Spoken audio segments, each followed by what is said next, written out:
Hello friends, ఇది చీనీ చెట్టు. So ఎంత బాగా గ్రోత్ వచ్చిందో ఈ కొమ్మ చూడొచ్చు. మనం గ్రౌండ్ నెట్ వేసాం కదా, మధ్యలో అయితే వీటి మీద ఫోకస్ తగ్గించడం జరిగింది.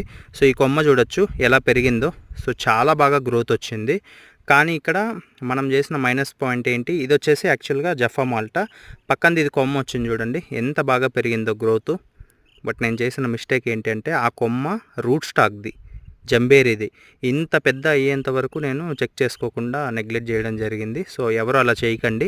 ఈ మొత్తం కొమ్మ అనేది, ఇంత పెద్ద కొమ్మని మనం కట్ చేయాలి ఇప్పుడు. సో అంటే ఇంత పెద్ద కొమ్మను చిన్నప్పుడే కట్ చేసేసి ఉంటే మనకు యాక్చువల్ మొక్క ఏదైతే ఉందో ఇందులో ఇది బాగా పెరిగేది గ్రోత్. సో ఇది పెరుగుతూ ఉండడం వల్ల అది గ్రోత్ తగ్గిపోయింది. సో ఇది కట్ చేసేయాలి ఇప్పుడు. సో ఈ పెద్ద కొమ్మ చూడొచ్చు, ఇంత పెద్ద కొమ్మ ఇంత పెరిగేంత వరకు మనము నెగ్లెక్ట్గా ఉన్నాము. సో ఎవరు ఇలా చేయకండి. ఏదన్నా మధ్యలో పంటలు వేసినప్పటికీ చెక్ చేసుకుంటూ ఉండండి, లేకపోతే ఇలాంటి నష్టాలే మనకు